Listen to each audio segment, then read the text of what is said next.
Hey guys, tonight we journey back thousands of years to the banks of the Nile, to a civilization known for pyramids, pharaohs, and gods that watched your every move. But behind the gold masks and grand temples lies a much harsher reality. Today we're asking, what would happen if you lived just one day in ancient Egypt? Because let me tell you, the sun isn't the only thing that will roast you alive. So, before you get comfortable, take a moment to like the video and subscribe, but only if you genuinely enjoy what I do here. And let me know in the comments where you're tuning in from and what time it is for you. It's always fascinating to see who's joining us from around the world. Now, dim the lights. Maybe turn on a fan for that soft background hum, and let's ease into tonight's journey together. Welcome to ancient Egypt, land of pyramids, gods, and relentless ultraviolet violence. Before you even open your eyes, the sun is already blasting through your reed hut, like it's auditioning for the role of unforgiving sky god. There are no curtains, no shades, and certainly no air conditioning. Just the raw, unforgiving heat of the desert, baking everything, including you, by breakfast. You're lying on a straw mat with a linen sheet that's more suggestion than protection. The Nile breeze you were promised in all those travel documentaries, yeah, it's gone. Probably died sometime around 2800 BC. By the time you stumble outside, the temperature is already flirting with 90 degrees Fahrenheit or around 32 degrees Celsius. And it's not even mid-morning. The sun doesn't just shine in ancient Egypt, it attacks. Your linen tunic, useless. It's like wearing tissue paper in a sauna. And don't even think about sunscreen. There's no aloe vera, no SPF 50, not even a floppy hat with a logo from a beach resort. Ancient Egyptians did have protective oils, but unless you're wealthy or work in a temple, you're not getting any of it. Your best option, smear yourself with mud or crocodile dung, which apparently might keep you from turning into a human torch. Emphasis on might. By midday, the stones under your feet are hot enough to cook lentils. Shade is a luxury. Trees are rare. You might get a little relief hiding behind a mud brick wall. But even that wall is sweating by now. You, on the other hand, look like someone threw you into a clay oven and forgot to set a timer. And you better not complain. Ra, the sun god, is watching. And in ancient Egypt, the sun wasn't just weather, it was divine authority. The hotter the day, the more powerful Ra was feeling.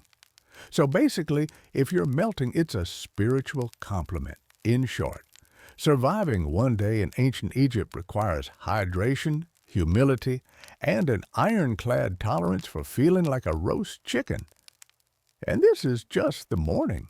You're finally out of bed, or rather, off your scratchy straw mat, and the good news is the Nile is just a short walk away. The bad news, you can already smell it before you see it. Yes, the mighty Nile, the life-giver of ancient Egypt, revered as sacred, the reason civilization here even exists. But let's be honest, it also smells like a fish market had a bad breakup with a swamp. The banks are buzzing with flies, frogs, and things that probably shouldn't have legs, but do. Still, this is where you bathe. Soap hasn't been invented yet, and even if it had, you couldn't afford it. Instead, you lather yourself in the freshest cleansing technology of the day, sand. That's right, exfoliation, the Egyptian way. Just rub yourself down with coarse grains and call it skin care. It's like nature's sandpaper, but less effective.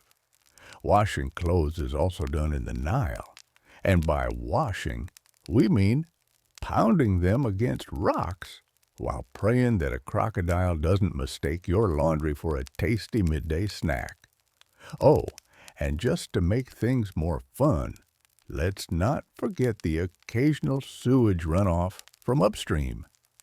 Remember, people, livestock, and the occasional funeral boat all share this river, and yet, somehow, this is considered clean.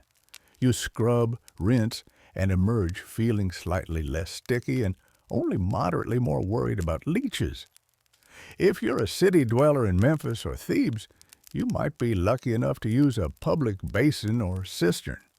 But for everyone else, it's Nile or nothing. And don't expect privacy.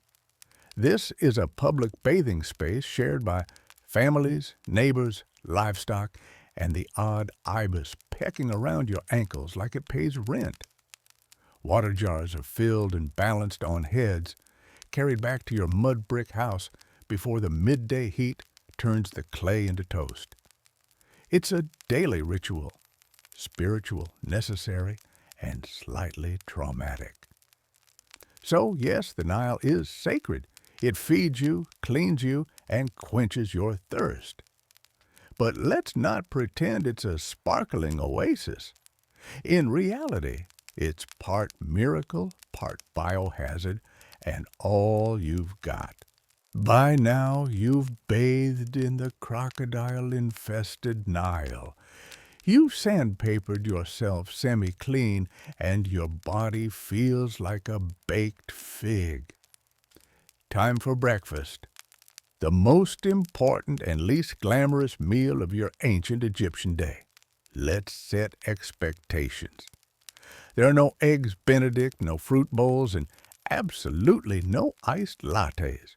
Breakfast in ancient Egypt is less of a culinary event and more of a tactical refueling operation.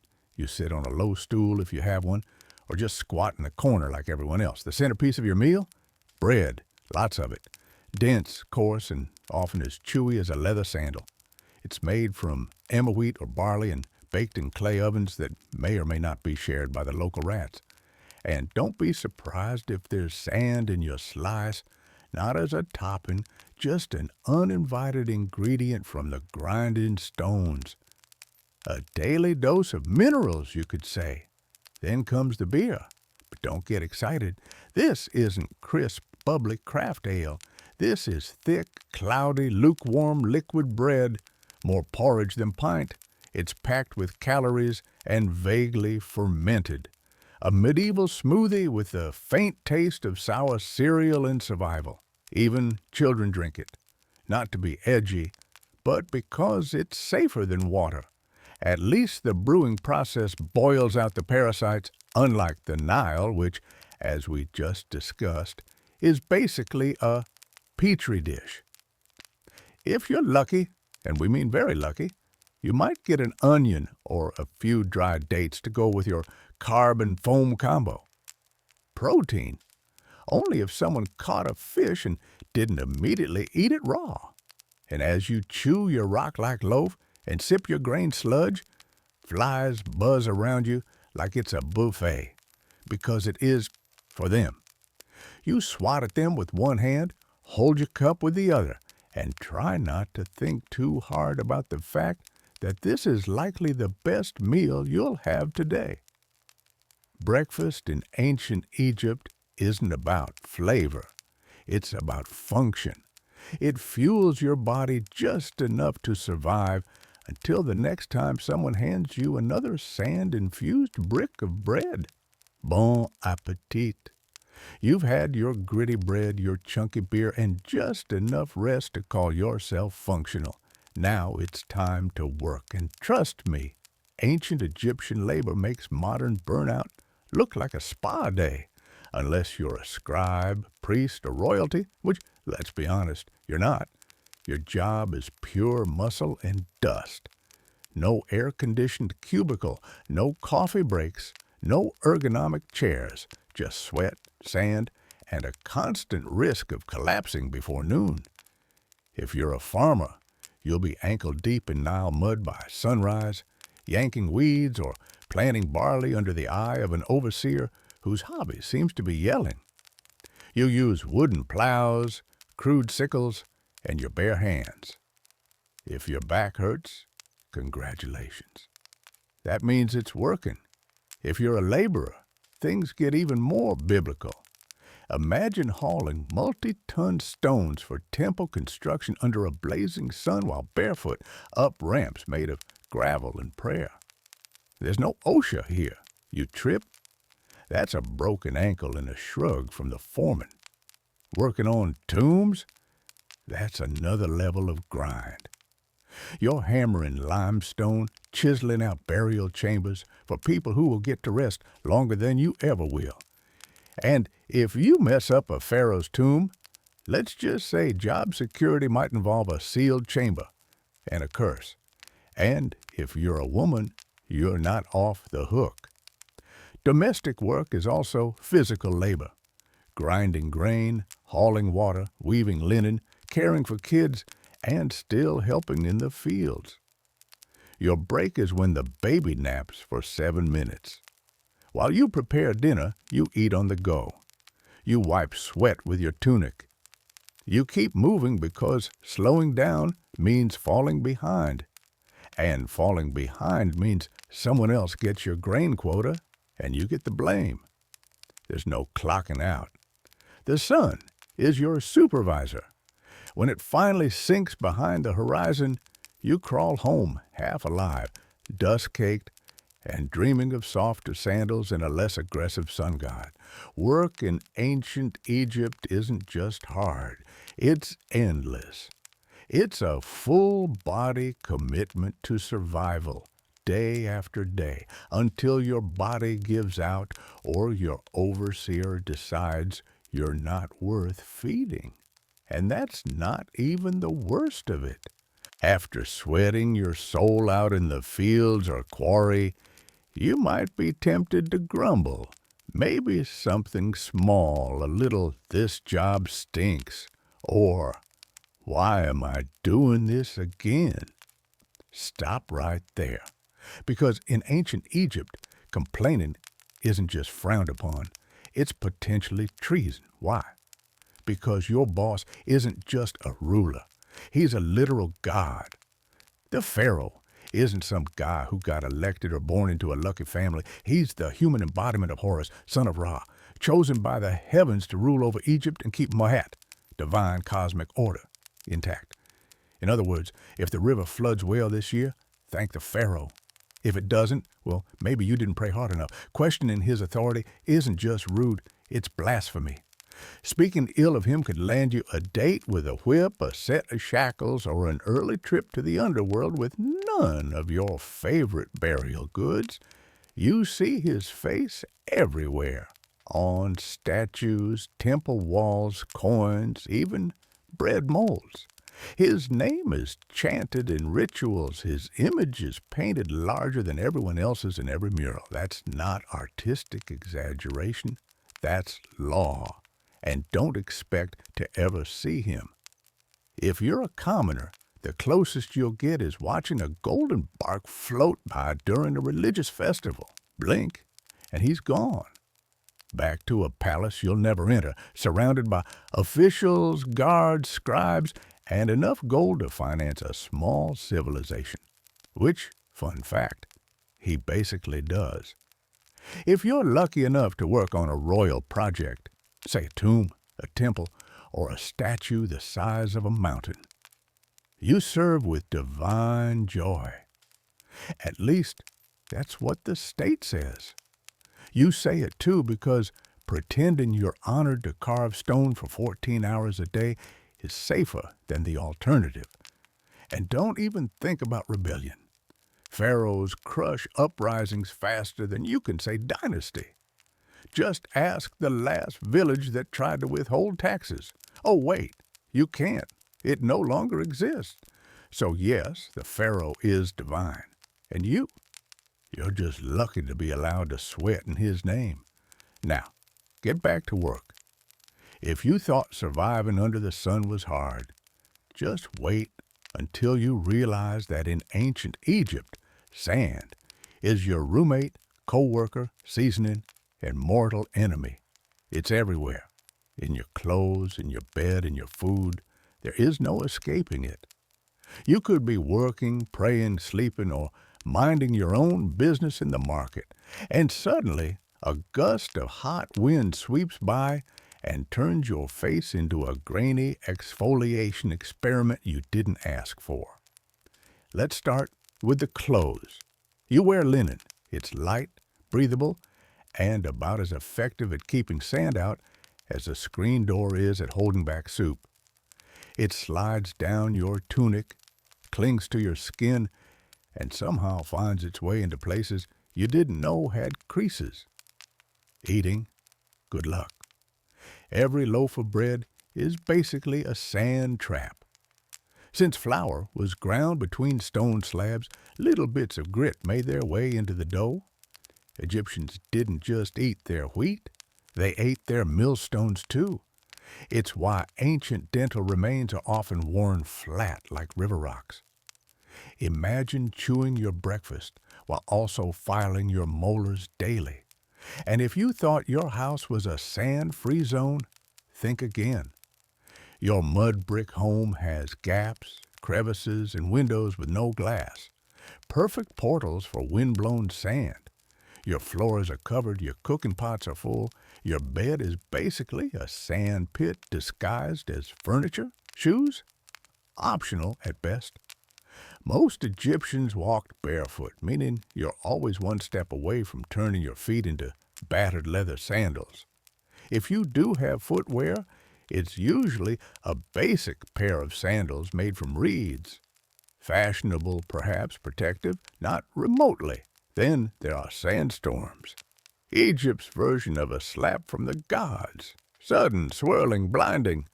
One moment you're talking to a friend, the next you're spitting dust and feeling like someone dumped an entire beach into your eye sockets. Visibility drops to zero, and everyone around you turns into vaguely coughing silhouettes. In short, sand is the roommate who never leaves, the spice in every meal, and the silent enemy of your eyes, lungs, and dignity. It's not just the backdrop of your life. It's part of your body now.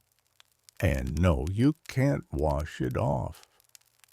You already tried in the Nile, which is probably full of more sand. In ancient Egypt, religion isn't just a weekend activity. It's the operating system for everything. Your job, your diet, your hygiene routine, your bedtime ritual, all dictated by gods who seem to have very specific opinions. First, understand this. The gods are everywhere. Your town has temples to a dozen different deities, each responsible for some vital function. There's Ra, who pilots the sun across the sky like it's a divine Uber. Thoth, the ibis-headed god of wisdom, is in charge of scribes and moon calendars. Sobek, part crocodile, part nightmare fuel, guards the Nile, and Bastet, the cat goddess, basically runs public relations. Forget personal freedom. Your daily routine revolves around pleasing them. Wake up, thank Ra, spill some beer, apologize to Hathor, stub your toe, curse quietly, or risk attracting a spirit with a grudge. Before meals, you offer a bit of food to the gods. Before bed, you pray that Set, god of chaos, doesn't toss your house into existential disarray overnight. Even funerals are multi-day affairs where the deceased must pass tests, avoid demons, and prove they were morally decent or risk eternal erasure. Speaking of the afterlife, ancient Egyptians took it very seriously. You don't just die and move on. You must pass a judgment process involving your heart being weighed against a feather of truth. If your heart's heavier because of lies, cruelty, or maybe stealing someone's goat, you're eaten by Ammit, a creature with the head of a crocodile, the body of a lion, and the legs of your worst nightmare. So, yes, even in death, you're still on probation. But here's the twist. This complex belief system isn't depressing. It's comforting. Egyptians believed life was part of a cosmic balance, and if you followed the rituals and upheld Ma'at, the principle of truth and order, you had a chance at a peaceful eternity, complete with food, family, and maybe a boat. Of course, the richer you were, the more God seemed to notice you. Temples were massive, priests were powerful, and peasants, well, they just hoped the gods were feeling generous that day, because in ancient Egypt, faith isn't optional. It's your job description, your insurance plan, and your travel itinerary for the next life. So you've stepped on something sharp, got bit by something weird, or caught something contagious, which in ancient Egypt is basically Tuesday. Time to seek medical care. Just don't expect a waiting room or a sterile environment. You're about to be healed with a combination of spells, herbs, and sheer optimism. First, you'll be taken to a doctor. And to be fair, they were some of the most advanced in the ancient world. They had surgical tools, medical techs, and a decent understanding of anatomy. But here's the catch. Science in ancient Egypt always came with a heavy dose of magic. You're given a poultice made of honey, moldy bread, and crushed herbs. Honey actually is antibacterial, and mold has early penicillin properties, so it works. Sort of. But before applying it, the healer will chant a protective spell just to be safe. Because you never know when your stomach cramps are actually the result of a spiteful ghost or an angry god. Have a headache? You might get a dose of crushed onions rubbed into your scalp while someone recites a hymn to Thoth. A cough? Let's smear cow dung mixed with dates on your chest and see what happens. Eye infection? Time for a paste of lizard blood, ochre, and beer, plus a prayer to Horus. Surgery? It did happen sometimes. Abscesses were drained, bones were set, and wounds were stitched with linen thread. But there's no anesthesia. Just a sharp knife and a friend to hold your shoulders down while you scream into a mud brick pillow. Dentistry? Not great. Remember all that sand in the bread. Your teeth are worn down by your 20s. If one gets infected, your options are 1. Live with it, 2. Die from it, or 3. Have it pulled with something resembling pliers, made by a blacksmith with low standards. And let's not forget the amulets. Whether you're giving birth, getting stitched up, or just sneezing too loud, a good doctor-priest will probably hang a charm around your neck. Just in case the real issue is an invisible serpent spirit curled around your spleen. So, yes, Egyptian medicine had its moments. But mostly you'd better believe in the gods because your Band-Aid is literally a prayer. Here's a plot twist most people don't expect. Ancient Egyptian women had more rights than many women in later civilizations. They could own property, run businesses, file for divorce, and even take a man to court. Sounds progressive, right? But before you pack your bags for a time-traveling girl-boss vacation, hold up. Because while the legal status might impress you, the day-to-day reality was not so glamorous. If you're a woman in ancient Egypt, you probably wake up before sunrise. You're grinding grain by hand, using a giant flat stone that chews through both wheat and your spine. Then it's off to haul water from the Nile, cook breakfast, care for children, manage a household, feed animals, and, if needed, help in the fields. You're a one-woman workforce in linen. There's no me time, no spa days, and definitely no maternity leave. Childbirth is risky and painful. Midwives are helpful, sure, but there are no epidurals, no disinfectant, and no push playlists featuring relaxing harps. You give birth in a hot room with incense, prayers, and hopefully not too much bleeding. Let's talk fashion. Linen dresses are light and breathable, but there's no underwear and no shoes. The sun scorches your skin, the sand grinds into everything, and the bugs think you're an all-you-can-eat buffet. Want makeup? Great. Egyptian women did wear cosmetics, but it's lead-based and applied with sticks that look suspiciously like toothpicks. Now, if you're lucky enough to be born into a wealthy family, things are better. You might read, write, manage estate accounts, or become a priestess. If you're born royal, you could even become pharaoh, like Hatshepsut or Cleopatra, who ruled with brilliance and terrifying eyeliner. But if you're poor, your status may be legal, but your reality is physical.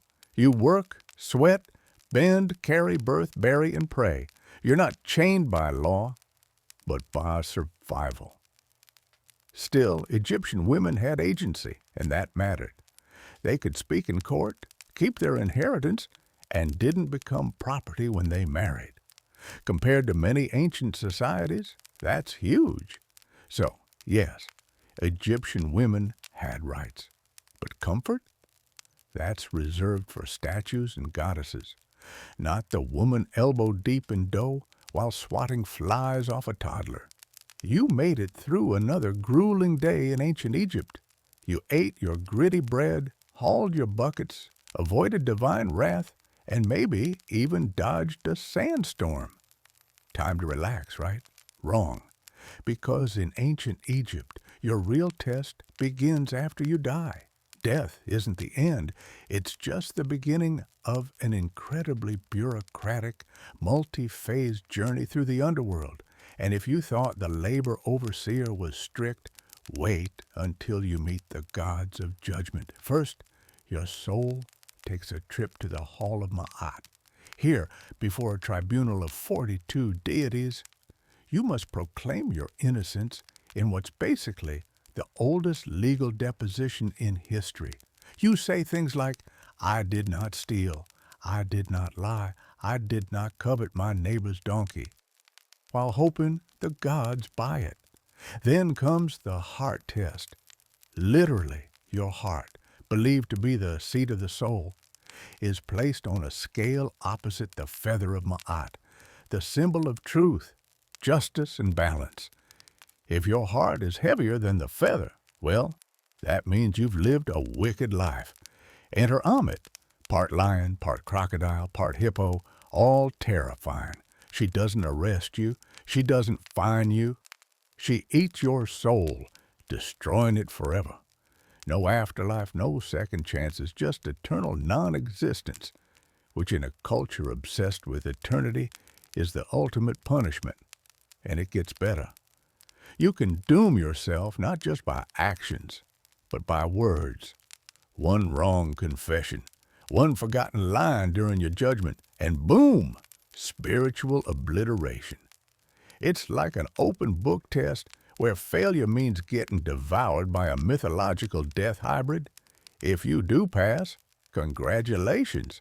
You get to enter the field of reeds, a peaceful, idealized version of Egypt where your soul lives forever with boats, with crops, with family, and presumably with fewer sand fleas.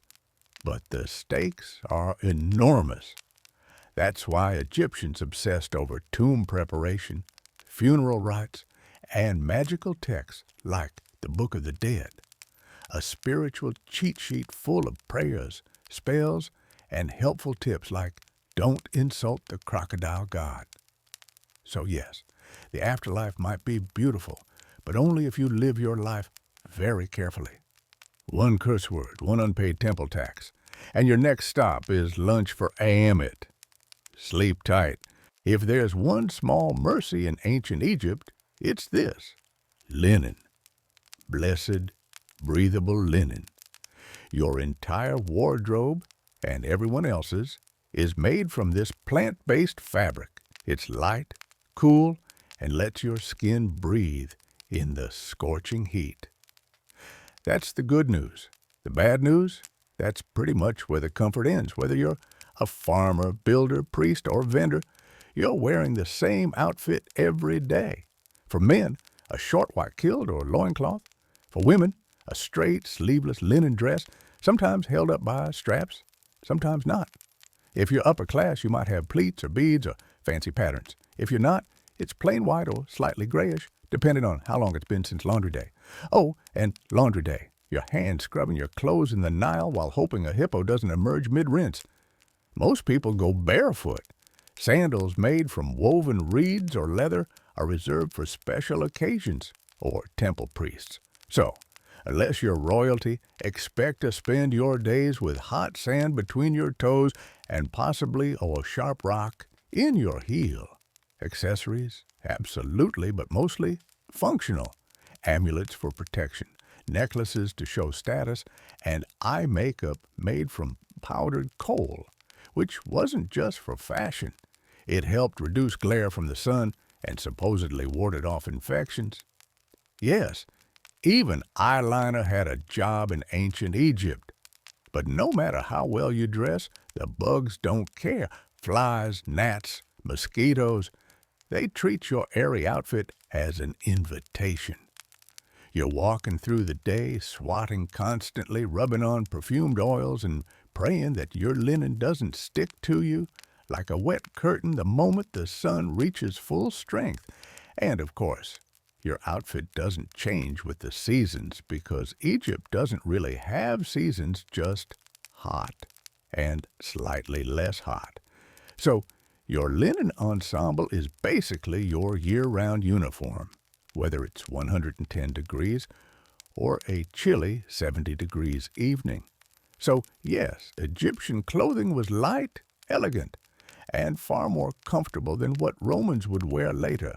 But don't let the breezy outfits fool you, because no matter how floaty your tunic feels, your life is still heavy with labor, heat, sand, and bugs that refuse to respect your personal space. You've survived another blistering Egyptian day hauling bricks, dodging sandstorms, and praying your linen doesn't disintegrate mid-task. But in ancient Egypt, survival is always temporary, because no matter how tough you are, you probably won't live past 35. Let's break it down. If you make it past childhood, which is already an achievement considering infant mortality rates were sky high, you're thrust straight into adulthood by age 13. Marriage, work, and child-rearing all start early because, honestly, you're running out of time. You might die from heat stroke or an infected cut or childbirth or crocodiles or scorpion stings or bad bread. And forget antibiotics. If you get a fever, the best treatment is honey, herbs, and hoping the gods don't have other plans for your soul. But here's the twist. Egyptians weren't scared of death. They planned for it. In fact, they planned for it better than most people plan for retirement today. If you're rich, you commission a tomb, the ancient version of a 5-star eternity suite. You start saving up grave goods, jewelry, food offerings, perfume statues, even tiny servant dolls called shabtis to do your chores in the afterlife. Think of them as spiritual interns who work while you nap forever. Your body is embalmed, wrapped in linen, stuffed with natron, a natural salt, and tucked neatly into a painted sarcophagus. You're buried with a copy of the Book of the Dead, which is less about doom and more like a mystical travel guide, complete with passwords for the afterlife, spells to confuse demons, and instructions for not getting eaten by soul-devouring monsters. If you're poor, well, your tomb is likely a shallow pit in the sand. Your body is wrapped in whatever fabric your family can spare, maybe a pot or two placed nearby, and then covered with earth. No murals, no golden mask, just you and the wind. But even the poorest Egyptians held on to the dream of the afterlife, a peaceful, fertile paradise called the Field of Reeds, where you farm without sweat, eat without hunger, and sail the Nile forever under gentle sunlight. So yes, you'll probably die young in ancient Egypt, but if you lived well, prayed right, and didn't insult too many jackal-headed gods, you just might spend eternity in style. You finally made it to the afterlife, or at least into the tomb. You've been embalmed, wrapped, blessed, and buried. Time to rest in peace, right? Well, not exactly, because in ancient Egypt, even the dead get robbed. Let's start with a simple truth. Tombs are full of expensive stuff. Gold amulets, jewelry, perfumed oils, carved statues, chests full of linens, and for pharaohs, literal boatloads of treasure, all intended to be taken into the afterlife. But treasure in a tomb is basically an open invitation for someone with a chisel and bad intentions. Tomb robbery was so common that it became a full-time problem. Pharaohs try to fight it by hiding their tombs deep in cliffs, locking them behind trapdoors, and scrawling terrifying curses on the walls. Things like, "May a crocodile devour your soul," or "May your limbs be twisted forever by a serpent made of fire." Spoiler, the curses didn't work. Grave robbers came anyway at night, in secret, with inside knowledge. Sometimes they were locals. Sometimes they were corrupt workers who helped build the tombs. In some cases, even priests and guards were in on it, and the punishment for getting caught was severe. Think public beatings, mutilation, exile, or death. But considering how valuable tomb goods were, especially gold and rare incense, the risk often seemed worth it. After all, the dead don't fight back. But it's not just the wealthy who got robbed. Even commoners' graves were disturbed. Poorer Egyptians might have been buried with a small pot of beer or a loaf of bread for the afterlife. That was still worth stealing. Food was scarce, tools were valuable, and linen was currency. The irony? Tomb robbing wasn't just about greed. Sometimes it was about survival. Egypt went through famines, political collapse, and invasions. A hungry worker might break into a tomb not for treasure, but for food. And when your children are starving, a few funeral offerings look less like sacred objects and more like dinner. So, in ancient Egypt, you're not safe just because you're dead. Your tomb can be looted, your name erased, and your mummy unwrapped by some desperate soul with a pickaxe and poor moral judgment. Rest in peace? Only if no one knows where you're buried. We've all seen them. Those majestic, mysterious carvings on the walls of temples and tombs. Birds, eyes, snakes, lotus flowers. Men walking sideways like they're on a fashion runway. Ancient Egyptian hieroglyphs, visually stunning and insanely difficult to learn. Sure, they look cool, but try reading them. Hieroglyphs weren't just decorative art. They were a full-blown writing system with over 700 characters and growing. Some symbols represent entire words.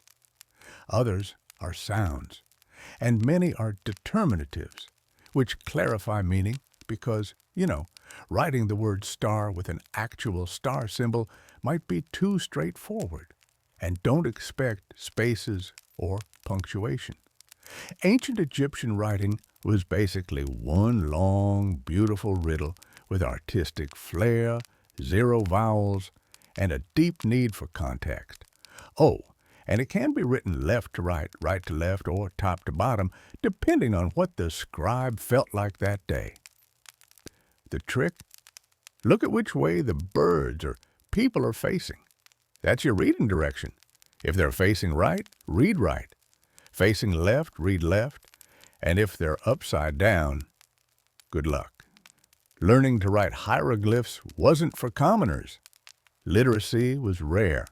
Maybe 1% of the population could actually read and write. If you wanted in, you had to become a scribe, which meant years of intense education. Starting as a child, you'd memorize hundreds of symbols, copy endless scrolls, and practice so much that your hand probably curled into a claw by age 15. But the payoff? Huge. Scribes were respected, well-fed, and never made to haul bricks under the sun. Instead, they wrote tax records, court documents, letters, and religious texts. They were essential to society and protected from most manual labor. In a world where writing was power, scribes ruled quietly from the shadows. For the rest of the population, though, writing was something magical, literally. Hieroglyphs were believed to have sacred power. Writing someone's name preserved their soul. Erasing it, total spiritual annihilation. So, yeah, spelling really mattered. So, while hieroglyphs may look like ancient emoji, they're more like a linguistic Rubik's Cube wrapped in myth, math, and mystery. Beautiful? Yes. Easy to learn? Absolutely not. After 14 chapters of heat, hunger, sand, superstition, and back-breaking labor, it's time to ask the big question. Would you survive a single day in ancient Egypt? Let's be honest, probably not. Sure, it's easy to romanticize the ancient world, golden tombs, lotus-scented air, graceful hieroglyphs, gods with animal heads, and a thing for order and beauty. But behind the iconic monuments and stunning art was a world of brutal realities that spared no one but the elite. Your average Egyptian day started with a dirt floor, a cloud of flies, and the knowledge that if you didn't work, you didn't eat. You walked barefoot on blazing sand, hauled water, cooked over open fires, and lived shoulder to shoulder with bugs, smoke, and livestock. You worried about disease, divine punishment, and whether a snake might slither into your sleeping mat. You had no toothpaste, no medicine, no retirement plan. And if you were lucky, maybe 2 changes of linen, you served a god king who could take your land with a decree, a climate that cooked your skin by noon, and a religion that required you to pass a literal divine test after death just to get into the good version of the afterlife. Let's also not forget the things you didn't have. No antibiotics, no sunscreen, no privacy, no plumbing, no painkillers, and no easy escape. Once you were born into your class, that was it. No promotions, no career changes, no finding yourself. You were either a scribe, a farmer, a laborer, a mother, a servant, or dead. And yet, for all this, the ancient Egyptians weren't miserable. They believed deeply in their gods, their purpose, and the beauty of life. They loved music, dance, food, family, and festivals. They joked, they painted, they imagined eternity with enough clarity to build stone monuments that still stand today. But for a modern person, without your air conditioning, your filtered water, your Advil, your sneakers, and your smartphone, you'd fold before the second sandstorm hit. So, no, you wouldn't last a day in ancient Egypt, but that's okay, because they lasted thousands of years. And maybe, just maybe, that's why we still talk about them.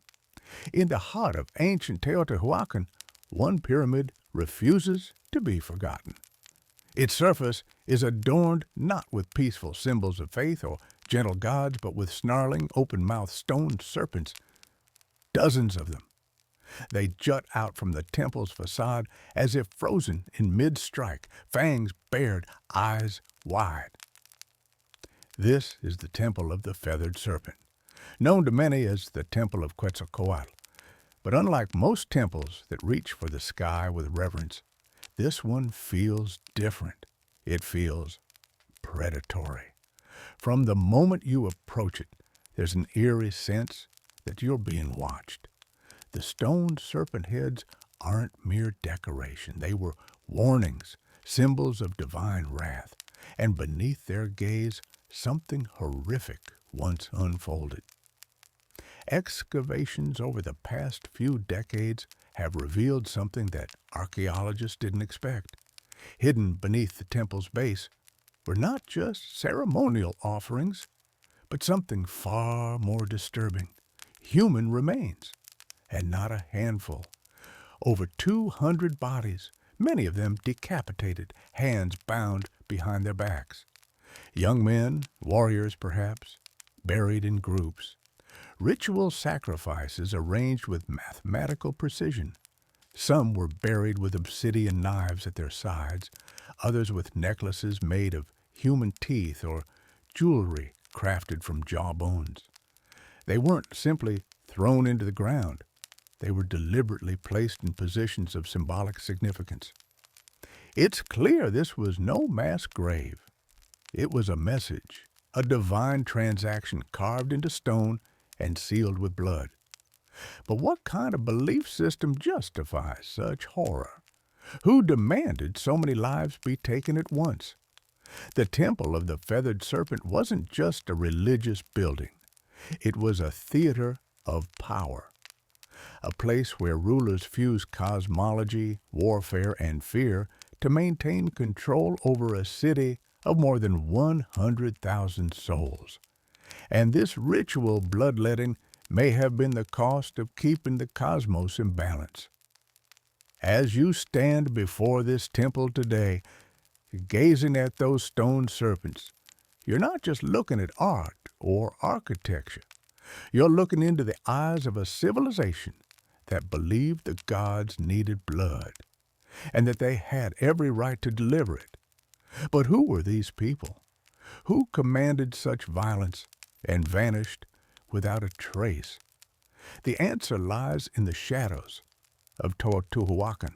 Before the mighty Aztec Empire, before the Maya carved their cosmic calendar into stone, there stood a city unlike any other in the ancient Americas, Teotihuacan.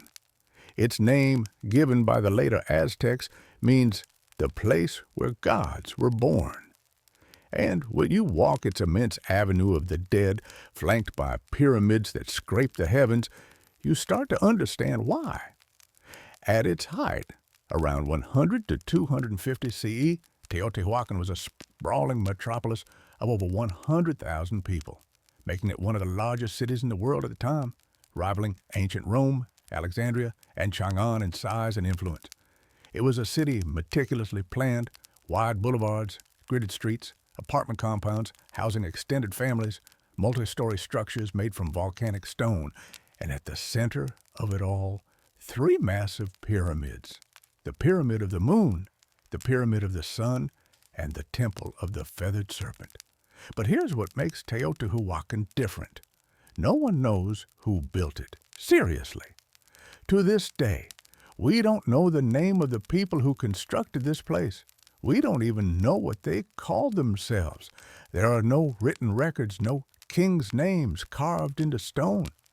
Teotihuacan seems to have been a society ruled not by a single monarch, but perhaps by a council, a theocracy, or something altogether foreign to our understanding of ancient power. And despite this anonymity, their influence was colossal. Evidence of Teotihuacan's power has been found hundreds of miles away, from the Maya cities of Tikal and Copan to the distant Zapotec capital of Monte Alban. Obsidian blades, ceramic styles, murals, and even political meddling. In one case, Teotihuacan emissaries may have helped overthrow a local Maya king to install a ruler more favorable to their interest. But how did they maintain such a vast network? How did a city with no known writing system command such authority across Mesoamerica? The answer may lie in how they combined cosmic ideology with statecraft.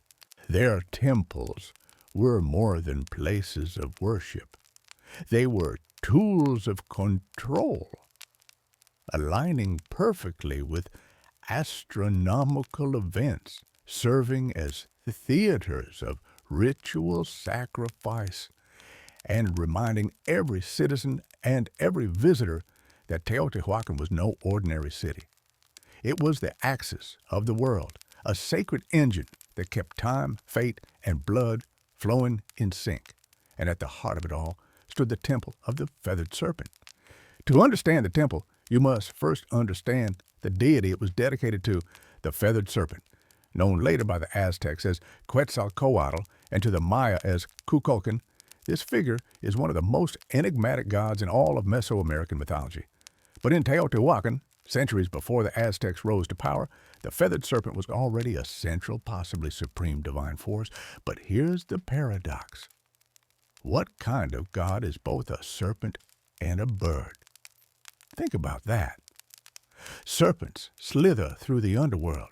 They shed their skin, symbolizing rebirth, duality, and death. Birds soar high in the sky, closer to the sun, representing freedom, divinity, and life-giving wind. To combine these two, earthbound and sky-dwelling, death and life, chaos and order, was to create something entirely cosmic, something terrifyingly powerful. The feathered serpent wasn't just a god. He was a bridge between worlds. On the facade of the temple, carved in deep relief, we see dozens of his images: goggle eyes, bared teeth, plumed headdresses. Some historians believe these represent the god himself. Others suggest they're warriors or priestly figures adorned in divine regalia to signal their authority. Either way, they are everywhere. The temple is covered in these snake-bird hybrids, as if the structure itself breathes with divine presence. But the feathered serpent wasn't just a god of the heavens. He was intimately tied to sacrifice. Blood was the fuel that kept the cosmos in motion, and Quetzalcoatl, though later remembered as a gentle, civilizing deity, had a much darker role in Teotihuacan. He demanded offerings, and not just of maize or incense, but of life itself. In some myths, he descended into the underworld to retrieve the bones of the dead and create humankind. But to bring life from death, there had to be a trade. The gods sacrificed themselves for humanity, and humans, in return, were expected to do the same. The temple of the feathered serpent wasn't just a monument to faith. It was a cosmic engine designed to link the sky, the earth, and the underworld through ritual. Every stone, every serpent head, every buried victim fed into that system. Teotihuacan didn't just worship the feathered serpent, they embodied his logic, paradox, power, and blood. And the most disturbing truths were hidden beneath the surface.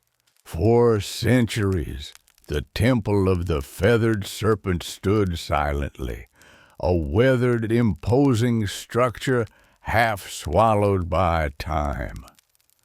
Locals whispered legends, scholars made guesses, but no one could have imagined what was buried beneath its layered stones until archaeologists broke through in the late 1980s and early 2000s.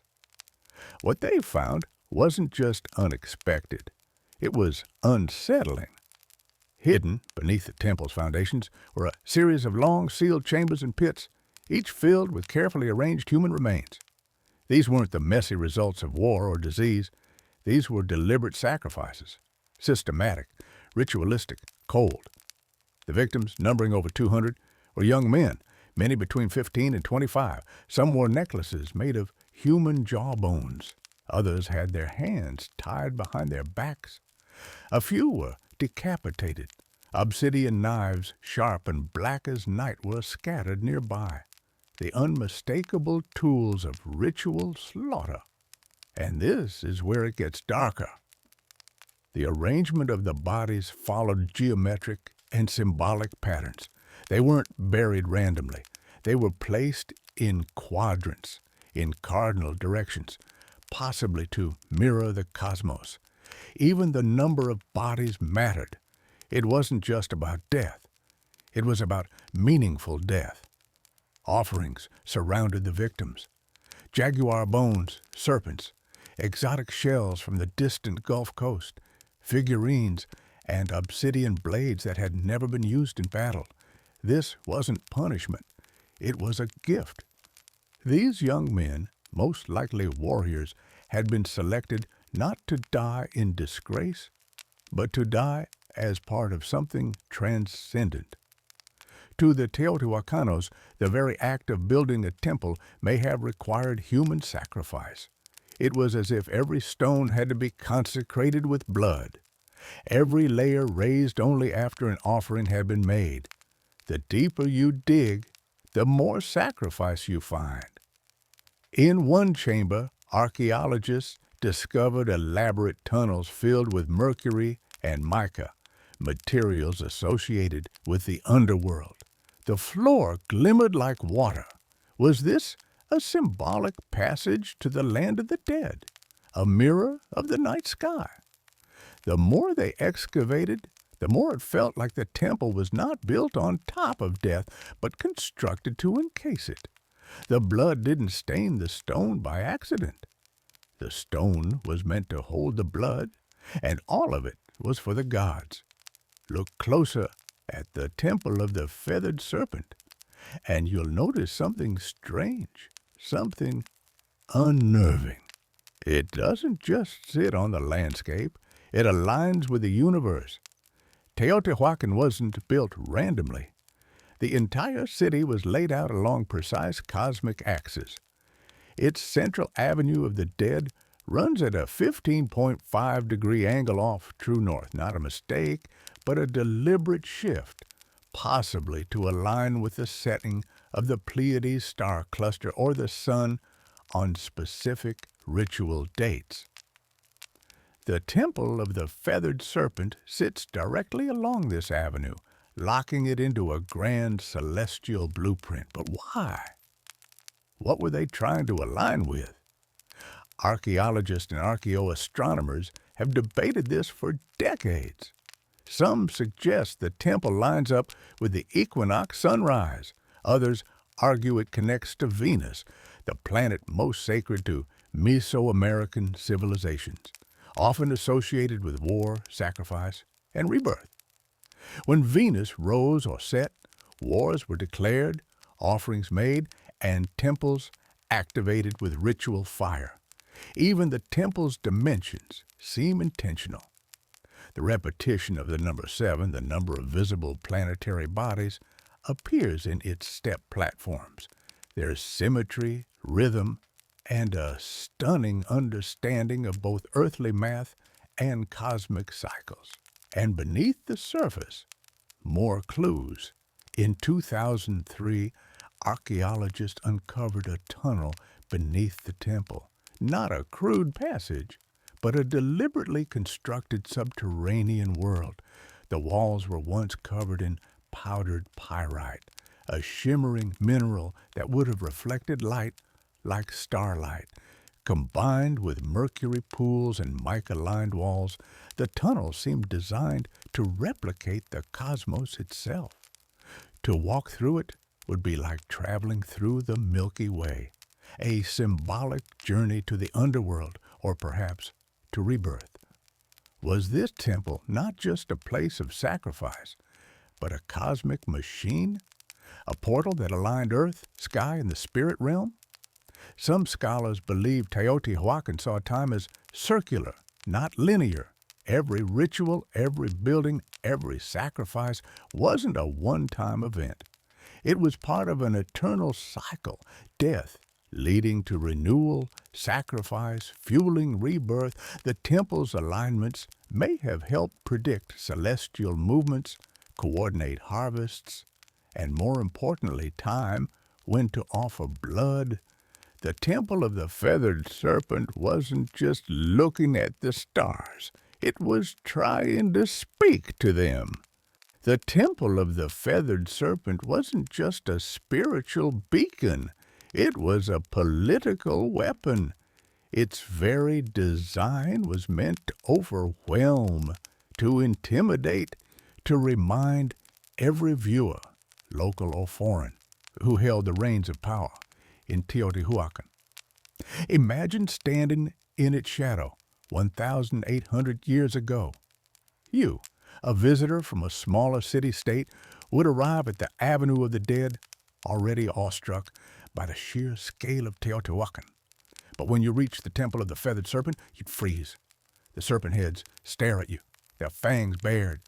Jaguar symbols growl from the stone. The plaza ahead once held massive gatherings, not just for celebration, but for public ritual. You might even witness a sacrifice. The ruling elite of Teotihuacan understood something crucial. Fear is power, and nothing stirs fear like divine wrath. By orchestrating ritual executions in broad daylight, surrounded by cosmic symbols and death imagery, they sent a clear message. The gods are with us, and we are not afraid to feed them. But this wasn't chaos. This was theater. Priests in feathered headdresses and obsidian masks would chant, dance, and spill blood, turning cosmic myth into political performance. It wasn't just about pleasing the gods. It was about reminding everyone watching that the city's rulers had direct access to the divine. They alone could open the heavens, or summon rain, protect the people, or destroy their enemies. Even the architecture helped reinforce this propaganda. From the temple's upper tiers, leaders could look down upon the plaza. They controlled not just the narrative, but the very physical space in which it unfolded. The people looked up at the gods, at the rulers, at the sacrifices, and knew their place. And for outsiders, Teotihuacan didn't need to conquer with swords. It conquered with symbols. Visiting dignitaries would carry home tales of awe and terror. They would speak of the feathered serpents, the endless avenues, the blood rituals that lit the sky red.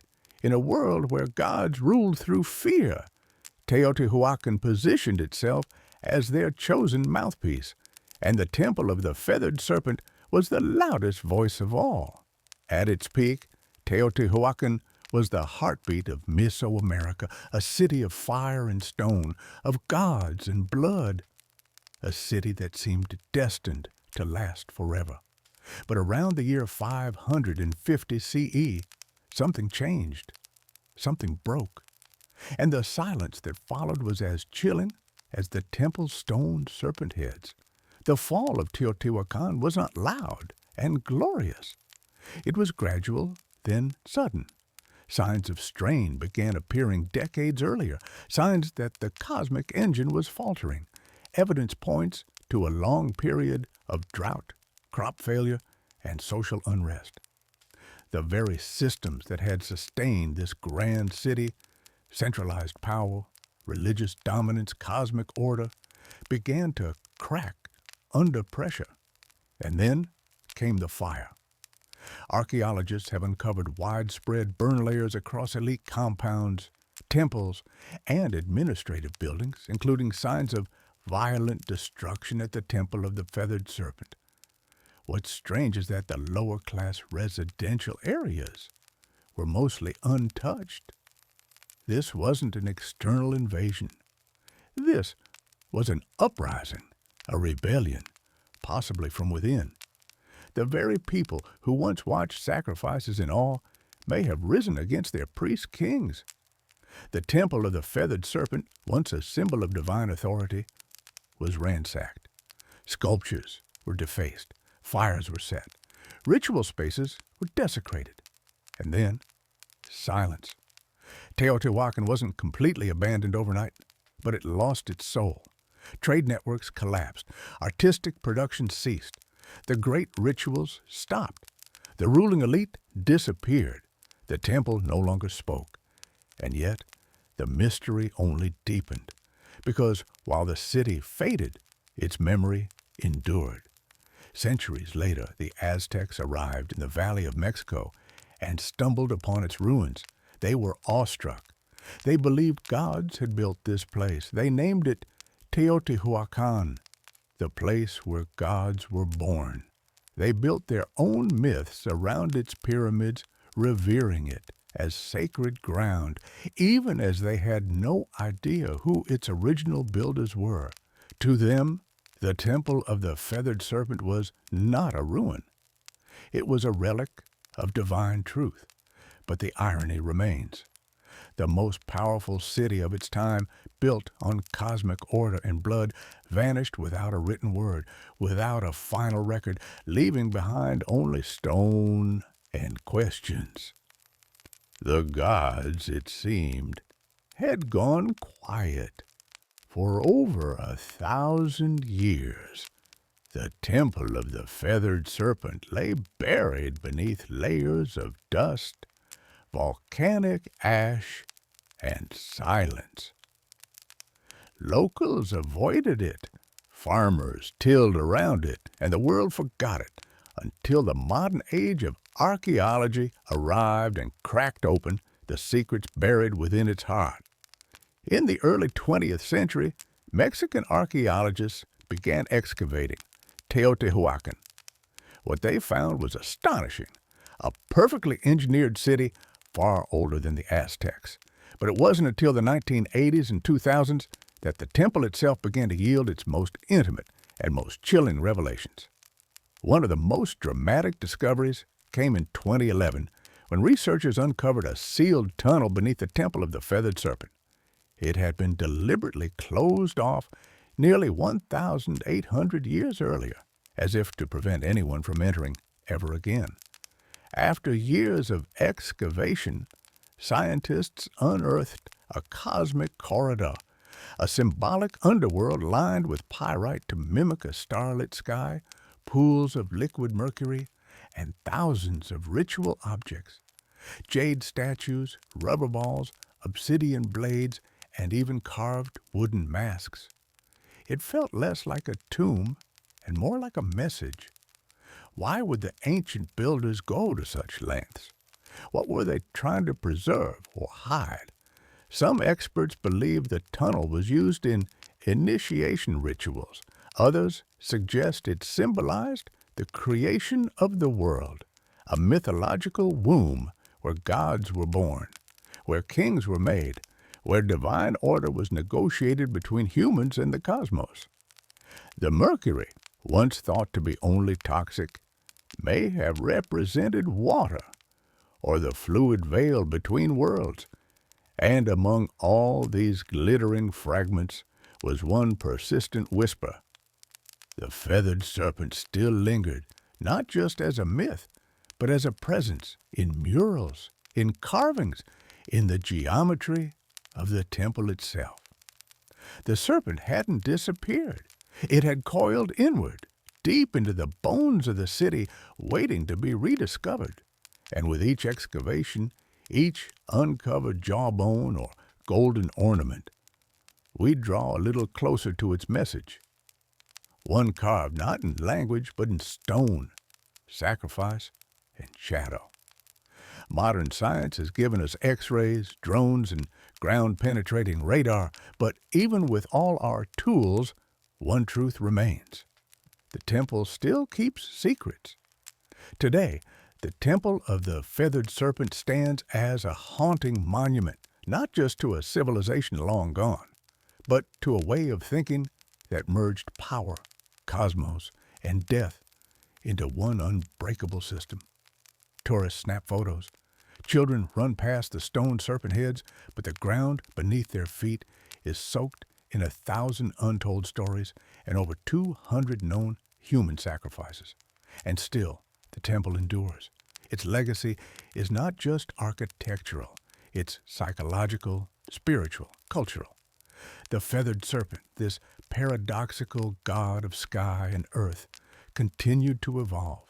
He would be adopted by the Toltecs, then reborn by the Aztecs as Quetzalcoatl, where his myth took on a gentler tone. The bringer of knowledge, the god who wept for humanity, the one who vowed to return. This reimagining of the serpent god shows how myths don't die, they transform. Even in modern Mexico, echoes of the feathered serpent persist in art, in murals, in literature, and in national identity. The temple's image has appeared on coins, stamps, and even government buildings. It has become a symbol of mystery, of pre-Columbian brilliance, and of the untamed spiritual world that once pulsed through Mesoamerica. But there's another legacy, one less visible, more uncomfortable. The Temple of the Feathered Serpent forces us to confront the price of belief. It asks hard questions. How far will humans go to feel connected to the divine? What happens when power and religion become indistinguishable? Can beauty coexist with terror? In many ways, the temple isn't just a historical site. It's a mirror, a reflection of us. Our fascination with life after death, our hunger for meaning, our capacity to build monuments of staggering beauty and to stain them with blood. The temple teaches us that greatness comes with shadows, that civilizations can soar to impossible heights while burying their secrets beneath the stones. And maybe that's why we keep returning, not just to visit, but to understand. Because deep down, we know the serpent is still watching, not to strike, but to remind us of what we once were and what we still might be. Before we spoke in words, we spoke in rhythm. Tens of thousands of years ago, long before the invention of writing, even before the birth of language itself, early humans began to create something that could only be described as sound, with intention. Not speech, not melody, but rhythm. A hand slapping hollow bark, a stick tapping a stone, a foot stomping earth in time. Somewhere in that ancient repetition, something magical emerged. The first drum beat, it wasn't called music. It wasn't called anything, but it felt like something, like communication, like movement, like emotion taking form. Anthropologists have uncovered evidence of primitive percussion instruments dating back over 30,000 years. These were likely made from natural materials, tree trunks, hollowed out gourds, stretched animal hides. Nothing fancy, nothing preserved. But these rudimentary drums were not toys or idle distractions. They served real purposes, to warn, to summon, to connect. Imagine a tribe scattered across a dense forest. One beat from a distant drum, and others knew danger is coming, or a celebration has begun, or the gods are listening. The earliest drums weren't just tools. They were extensions of the human body, a heartbeat externalized, a pulse that could be felt across a valley. Drumming wasn't something you watched or listened to. It was something you participated in together, around fires, under stars, in caves where echoes made the air itself vibrate. These ancient rhythms became a language of emotion, joy, grief, warning, hope, all expressed not in syllables or symbols, but in patterned sound. Before the first flutes were carved, before string instruments were dreamed of, the drum was already alive, anchoring us in time, giving shape to ritual, and uniting individuals into tribes. In that way, the drum became humanity's first instrument, and perhaps its first form of collective identity. No matter where on earth people lived, they created something to strike, something to beat, something to mark the moment. Because even when we had no words, we had rhythm, and that rhythm was everything. In the cradle of early human civilization, drums were not just instruments. They were sacred voices. Every tribe, every culture, every corner of the earth developed its own rhythm, but the purpose was nearly universal, to commune with the unseen. In Africa, where some of the world's earliest drums emerged, rhythm was deeply intertwined with life, death, and ancestry. The djembe, carved from a single tree and wrapped in goatskin, was believed to contain three spirits, that of the tree it was carved from, the animal whose skin gave it voice, and the craftsman who brought it to life.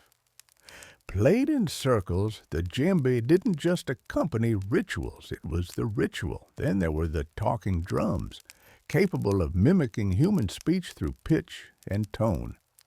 In West Africa, these drums carried messages across miles, relaying news, warnings, births, and deaths from one village to the next. Long before the telephone, humans were already drumming their messages through the landscape, across the oceans. Native American tribes treated the drum as a living entity. It was the heartbeat of Mother Earth, played in ceremonies to honor ancestors, summon healing, or guide the souls of the dead. The loud powwow drum, played by a circle of drummers, was both a musical and spiritual engine, a communal pulse that aligned humans with nature and spirit.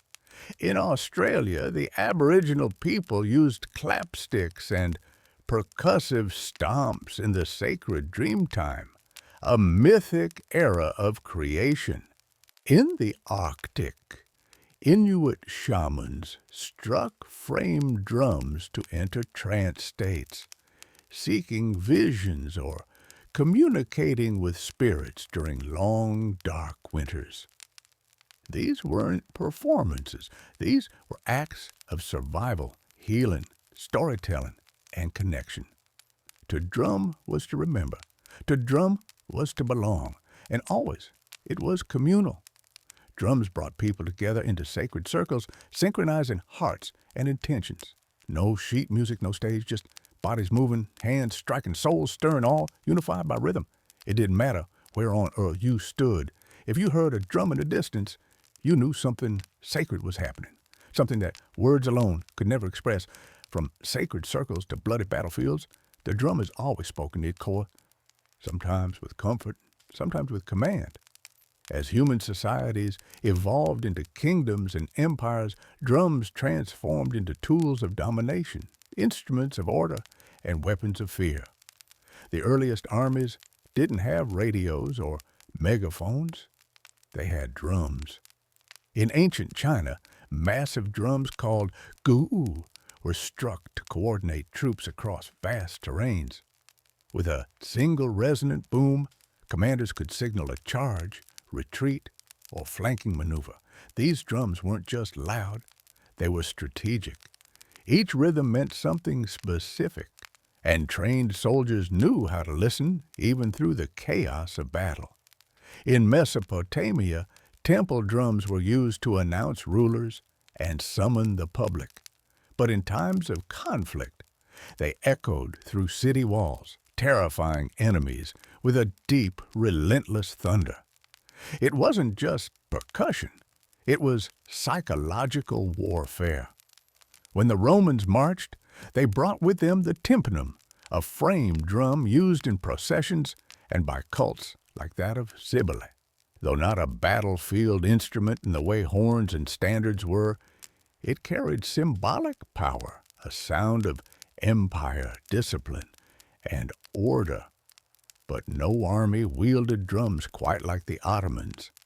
Their meter bands, the world's first known military orchestras, unleashed an overwhelming storm of drums, cymbals, and horns before battles. The relentless pounding of kos, giant kettle drums, and davul, double-headed bass drums, struck terror into the hearts of enemy forces. Some European accounts describe soldiers freezing in panic before even seeing the Ottomans, paralyzed by sound. Drums also enforced power off the battlefield. In royal courts across Asia, Africa, and Europe, drum ensembles announced arrivals, marked coronations, and underscored political rituals. To beat a drum was to declare, power is present. Even enslaved people in the Americas used drums as tools of resistance. On plantations, rhythmic communication kept culture alive and helped orchestrate secret rebellions. The drum, even under oppression, refused to be silenced. So whether it signaled divine right, military discipline, or raw fear, the drum has always carried a message. This is who rules. This is who marches. And this is the rhythm of power. As civilizations branched out across continents, so too did their rhythms, evolving in form, purpose, and philosophy. In the East, drums became tools of precision, spirituality, and ceremony. In the West, they leaned into military power and eventually orchestral grandeur. Two worlds, two paths, one heartbeat. In India, the drum became a sacred instrument of divine language. The tabla, with its crisp tones and fluid grace, was used in classical music and devotional performances. But it was more than accompaniment. It was conversation. Each stroke had a name, a meaning, a syllabic identity. Indian drumming wasn't just percussive. It was spoken poetry, trained over decades. The tabla player was not just a musician. He was a linguist of rhythm. In Japan, the taiko drum emerged as a ceremonial giant. Played in Shinto rituals, theater, and war, taiko required not just technical skill, but physical discipline. The drummers moved with martial precision, their stances grounded like warriors. In festivals, the booming taiko echoed through mountain valleys, believed to drive away evil spirits and call the gods down to earth. Meanwhile, in Indonesia, the kendang drum led the hypnotic flows of gamelan orchestras, guiding dancers and musicians in sacred temple ceremonies. These rhythms were layered, interlocked, and celestial, a sonic reflection of cosmic harmony. Across the world, in Europe, drums had a different story. They were largely utilitarian during the medieval period, signaling soldiers, marking time, enforcing discipline. It wasn't until the Renaissance and Baroque eras that drums began to enter formal music. Even then, they were kept in the background, timpani, thundering beneath royal fanfare, or echoing in grand cathedrals. In this divergence, you see two philosophies. The East saw rhythm as art and spirit, something tied to breath, chant, and meditation. The West saw it as structure and force, a tool to rally, march, and measure. But both understood the drum's core power, to shape time, to dictate pace, to elevate ritual, to connect humans in ways that transcend language. East or West, sacred or strategic, the drum remained central, always listening, always speaking. From mountaintop temples to jungle clearings, from desert fires to candlelit cathedrals, drums have always had a place where the human meets the divine. Long before organized religion took root, rhythm was already a sacred language, a way to pray, to summon, to transcend. In Africa, drums were not just instruments, they were spiritual beings. In Yoruba traditions, for example, the beta drum was used to communicate with the orishas, gods, and ancestral spirits. Drummers weren't performers, they were priests. The rhythms they played were encoded prayers, inviting the gods to descend and dance among the living. Each pattern had a purpose, each beat a direction. In Hinduism, the drum appears, even in the hands of gods. The deity, Shiva, in his form as Nataraja, dances the cosmic dance of creation and destruction with a small hourglass-shaped drum in hand, the damaru. Its beat represents the pulse of the universe itself. From silence to sound, from void to form, the drum is a divine heartbeat. In Buddhism, the ritual frame drum is used in monastic chants and meditation ceremonies. Its slow, soft strikes guide breath and awareness, acting like a metronome for the soul. It's not loud. It's not aggressive. It simply reminds the practitioner to return again and again to the present moment. Across the Americas, indigenous tribes used drums in vision quests, sweat lodges, and healing ceremonies. The beat is constant, steady, mimicking the rhythm of the womb, helping participants enter trance states or connect with ancestral spirits. In these spaces, the drum doesn't just accompany prayer, it is the prayer. Even within Christianity, where rhythm was often subdued, the drum still found a sacred role. In gospel traditions, particularly in African American churches, drums became a means of praise and power. A heartbeat behind voices lifted in devotion, a reminder of struggle, hope, and divine rhythm in every life. No matter the faith, the ritual, or the God invoked, the drum has been there, not as decoration, but as a vessel for energy, intention, and the mysteries we cannot speak. Because when words fail in worship, rhythm remains, and the divine always listens. For thousands of years, drums were solitary instruments. One body, one sound, one purpose. But in the heart of the industrial age, something revolutionary happened. In factories, streets, and music halls, percussion was reimagined, and by the early 20th century, multiple drums were no longer scattered across a stage. They were united, forming something entirely new, the drum kit. It was born out of necessity. In the late 1800s, military and theater bands required several percussionists to play bass drum, snare, cymbals, and wood blocks, each handled by a different person. But space was tight, and budgets were tighter, so drummers began to combine instruments into a single playable setup. By 1909, the first bass drum pedal was patented. A drummer could now strike a massive drum with one foot, freeing their hands to do more. The idea caught fire. Over the next few decades, drummers added hi-hats, toms, cowbells, and ride cymbals, creating a setup that could mimic an entire percussion section, all from one seat. What emerged was more than a tool. It was a drummer's throne, and then came jazz. In smoky clubs and underground dance halls of New Orleans and Chicago, the drum kit exploded into life. Jazz drummers didn't just keep time. They played the kit like a voice, with syncopation, swing, and sensitivity. Legends like Gene Krupa and Buddy Rich turned the drum set into a lead instrument. Rhythm became storytelling. As jazz evolved into rock, the drum kit grew louder, heavier, more powerful.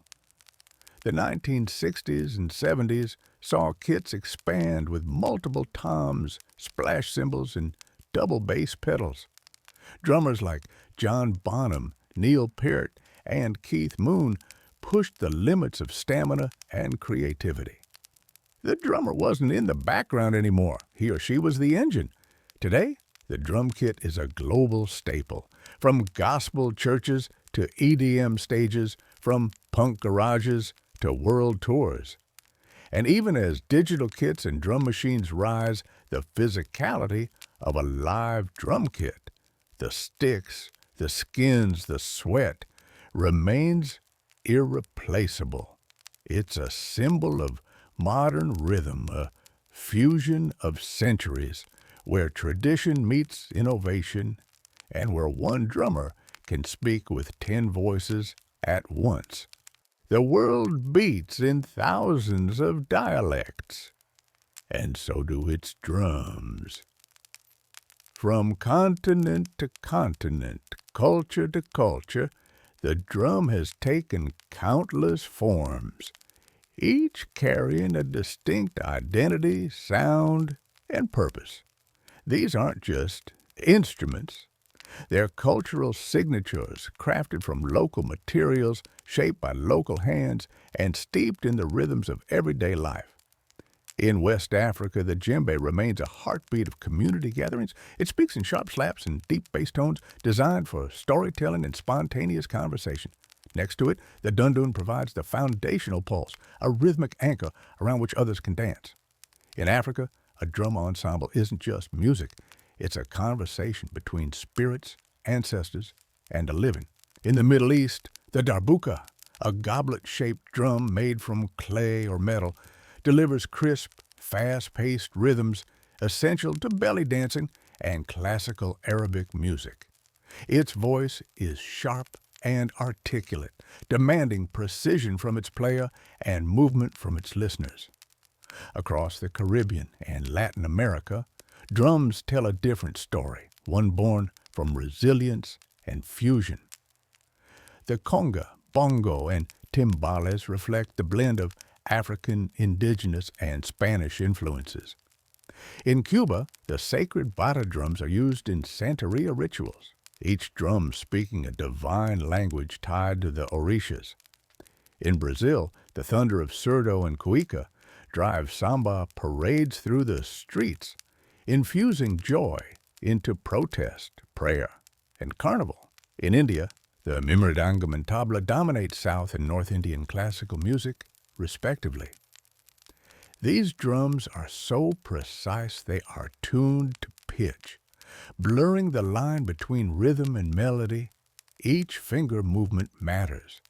Each stroke carries centuries of tradition. Then there's the frame drum, one of the oldest in human history, appearing in everything from Persian daf to Irish bodhran, from shamanic tools to folk ensembles. Played with fingertips, mallets, or brushes, it's proof that even simplicity can be sacred. What unites them all? Purpose. Whether guiding dance, healing, ritual, or revolution, each drum reflects the soul of its people. Their rhythms carry geography, history, and identity. The global drum family isn't just diverse, it's universal, because no matter where you go, the earth still echoes with rhythm. As the 20th century drew to a close, the sound of drums began to change, not in rhythm, but in texture. The physical gave way to the programmable, the sweaty palms, the wooden sticks, the calloused fingertips, that all began to share a space with circuits, pads, and software. The age of digital drums had arrived. It began in the 1970s with primitive drum machines. Early devices like the Rhythmicon and Roland CR78 that used analog circuits to simulate basic beats.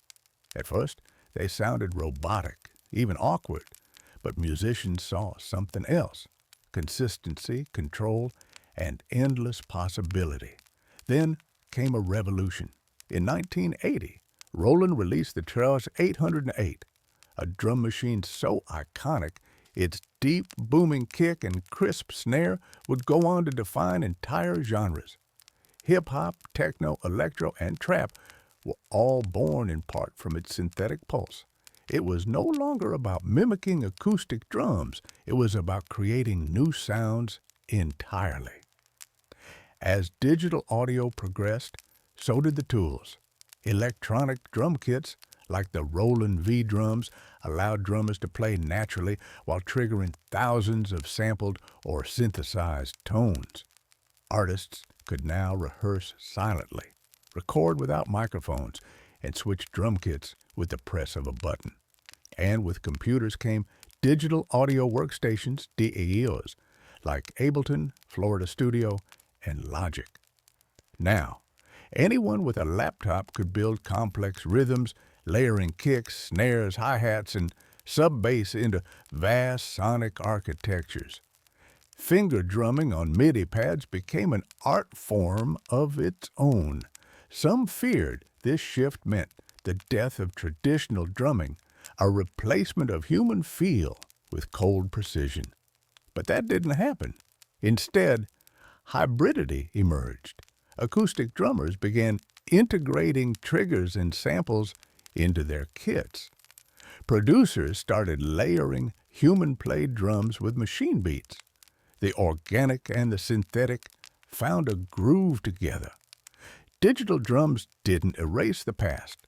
They reimagined it, And today, we live in a world where a single person in a bedroom can build rhythms once requiring entire orchestras, where ancient grooves from Africa, Asia, and the Americas can be sampled, twisted, and given new life on neon-lit dance floors.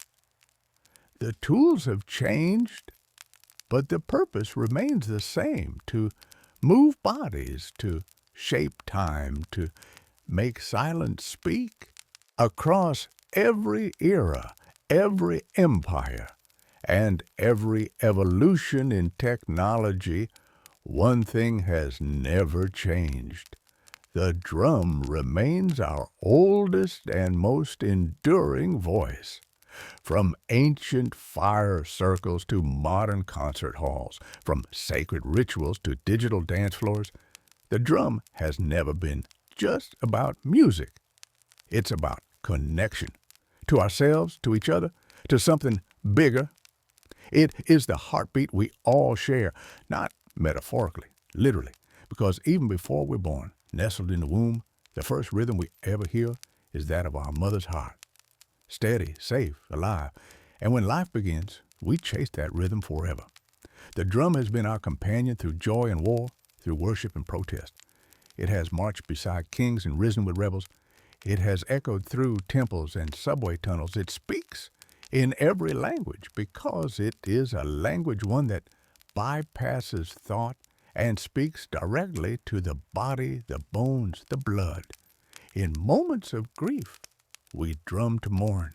In moments of ecstasy, we drum to celebrate. And in the quiet spaces in between, we drum to remember who we are. Today, percussion continues to evolve. You can find hand-pan street musicians weaving new age rhythms on city corners. Indigenous communities preserving ancient drumming traditions against all odds, stadium drummers rallying crowds in unison, children banging pots and pans with instinctual joy. Even artificial intelligence is learning rhythm, but no algorithm can replicate the human soul behind a single imperfect beat, because rhythm is not just counted, it's felt.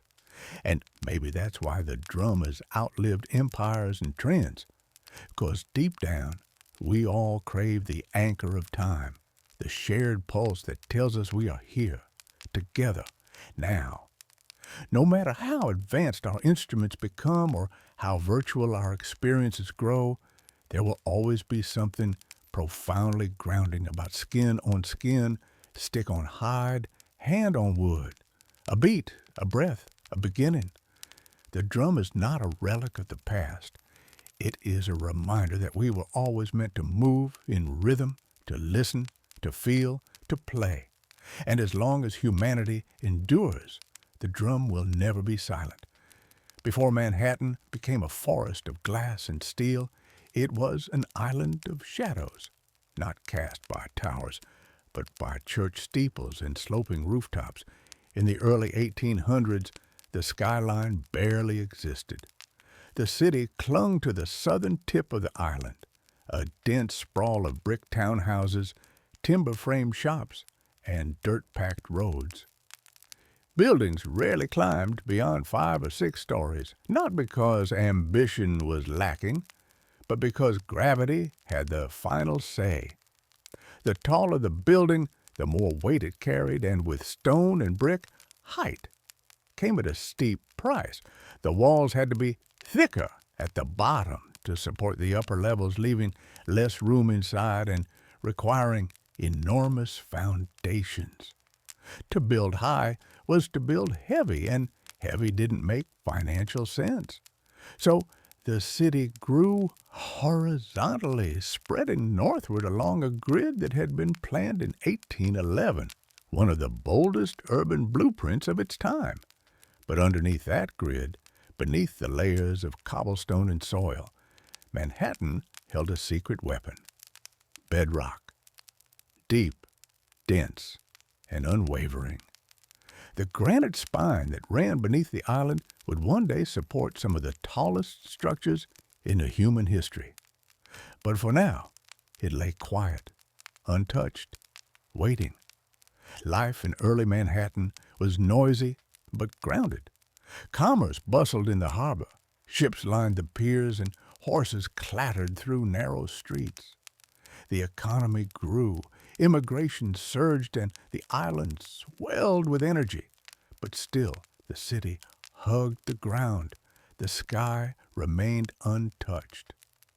The only real vertical statements were churches, Trinity Church being the most prominent. Its spire, completed in 1846, rose over 280 feet, and for a time it was the tallest structure in New York. But even that was more symbol than skyline. What no one knew then was that the skyline's future wouldn't be shaped by stone or wood, but by iron, steel, and vision. And it wouldn't be limited by the ground. It would rise far above it. Manhattan wasn't yet a city of towers, but the stage was being set. The island was ready. The dream was forming, and soon the skyline would begin to stretch. For centuries, gravity was the greatest architect in Manhattan. It kept building short cities flat, and human ambition tethered to the earth. But in the mid-19th century, two breakthroughs would break the skyline wide open. One lifted people, the other lifted buildings. The first came in 1852 when an inventor named Elisha Otis unveiled his revolutionary safety elevator. In a dramatic demonstration at the New York Crystal Palace, Otis stood on a platform suspended high above a crowd. He ordered the rope to be cut. The crowd gasped, but the platform didn't fall. A hidden mechanism locked the lift in place. With that single breathtaking moment, Otis changed the rules of height. Until then, the top floors of buildings were the cheapest. No one wanted to climb stairs. But once elevators became safe and practical, those upper floors became premium space, offering light, air, and status. The vertical city suddenly made economic sense. But being able to move people upward wasn't enough. Buildings still relied on load-bearing walls, which grew thicker and more cumbersome the higher they went. That's where innovation number 2 arrived, the steel skeleton. In the 1880s and 1890s, engineers began using steel frames to support the weight of buildings, allowing exterior walls to become thin curtains rather than heavy structural anchors. This method, known as steel frame construction, gave architects new freedom. Build as high as the frame could handle. Suddenly, height was no longer a risk. It was a strategy. The technology had arrived. The materials were here. And Manhattan, with its solid bedrock and booming economy, was the perfect canvas. The island's tight geography encouraged vertical thinking, and its status as a financial capital meant that everyone, from banks to newspapers, wanted their name visible in the clouds. The elevator made the sky accessible. The steel skeleton made the sky buildable. Together, they didn't just change architecture, they redefined what a city could be. Now, the race would begin not outward, upward. By the late 19th century, New York City was no longer content to sprawl. It wanted to soar. The ground was full. The streets were packed. And the only place left to build was up. With steel frame construction and the elevator now established, Manhattan became a proving ground, and the skyline a battlefield for ambition. The first shots were fired in the 1890s. In 1890, the New York World Building, home to Joseph Pulitzer's newspaper empire, rose 20 stories above Park Row. It was the tallest office building in the world, briefly. Not to be outdone, the Park Row building claimed the title next. in 1899 standing at 391 feet. Each new tower was a declaration, not just of wealth, but of vision. To build higher was to announce, "We are the future." Soon the skyline began to sprout with steel giants. The Singer Building, completed in 1908, stood at 612 feet, becoming the tallest building in the world and the first structure to surpass the height of the spire of Trinity Church, which had held the record for over 50 years. But even that wouldn't last. In 1913, the Woolworth Building took the crown. Designed by architect Cass Gilbert and funded in cash by retail magnate Frank W. Woolworth, it rose 792 feet over 55 stories in a soaring display of neo-Gothic beauty. Dubbed the Cathedral of Commerce, the Woolworth wasn't just tall, it was majestic, an architectural sermon about America's rise as a modern power. But this wasn't just architectural competition, it was branding warfare. Corporations and institutions vied for the tallest, most distinctive buildings, towers that would etch their names into the sky. Every new height was a headline, every silhouette a symbol. The skyscraper became the ultimate billboard, permanent, imposing, impossible to ignore, and beneath it all, the rhythm of progress beat relentlessly. Steam shovels dug foundations into granite, riveters hammered steel day and night. Immigrants and iron workers balanced on beams hundreds of feet in the air with no harnesses, only grit and resolve. The skyline was no longer theoretical. It was real, and it was rising. As the 1920s roared through Manhattan, the skyline began to dance, not just climb. This was the era of Art Deco, a time when architecture wasn't only about height, but style. The Jazz Age poured elegance into steel and stone, and New York's buildings became icons of movement, light, and energy. The most dazzling of them all was the Chrysler Building. Completed in 1930, it stood 1,046 feet tall, briefly becoming the tallest building in the world. Commissioned by car magnate Walter Chrysler, the tower wasn't just a monument to corporate success, it was a symphony of design. Its stainless steel spire, built in secret and hoisted into place overnight, shimmered in the sun like a crown. Ornamental eagles, modeled after hood ornaments, jutted from the corners like guardians of the future. With its curves, chevrons, and machine-age detailing, the Chrysler Building didn't just scrape the sky, it seduced it. But the race wasn't over. Just a few blocks away, another titan was rising. The Empire State Building, completed in 1931 during the depths of the Great Depression, it soared to 1,250 feet, stealing the title from Chrysler and holding it for nearly 40 years. Built in just 410 days, with thousands of workers laboring through wind, snow, and steel dust, the Empire State wasn't just a building, it was a message. New York endures. While much of the country struggled, Manhattan pushed upward, and its buildings mirrored the era's dual identity. Elegant but aggressive, optimistic yet competitive. The Art Deco style captured the contradictions of the time. Geometric but graceful, modern but steeped in myth. Towers weren't just functional, they were sculpted, glowing at night like beacons of possibility. And yet, beneath all that glitter, there was purpose. These skyscrapers were built by barons and moguls who wanted more than profit. They wanted legacy, a permanent place in the skyline and in history. By the end of the 1930s, Manhattan's silhouette had taken shape. The city was no longer just a capital of finance. It was a cathedral of ambition, a skyline that didn't whisper progress. It shouted it.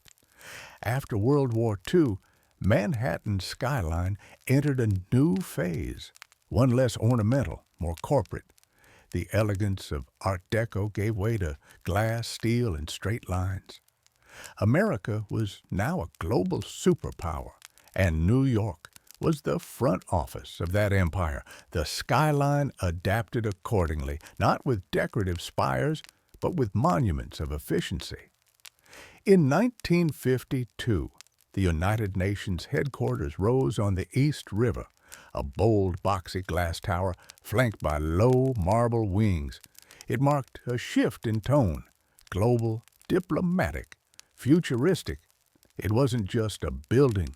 It was an architectural statement about international order in the atomic age, and it set the tone for what would follow. Next came the Lever House in 1952 and the Seagram Building in 1958, both defining examples of the international style. These towers, with their curtain walls of reflective glass and steel frames, were minimalist by design, free of decoration, stripped of sentiment. They didn't look like cathedrals or castles. They looked like machines, precise, modern, and ruthlessly practical. The Seagram Building, designed by Ludwig Mies van der Rohe, was especially influential. Its bronze-tinted glass, uniform grid, and open plaza introduced a new kind of urban presence, not to impress with flourishes, but to project order, discipline, and power. This was corporate architecture at its peak, cold, beautiful, and authoritative. As businesses boomed, so did the skyline. Midtown became the hub for America's major corporations, banks, media companies, law firms.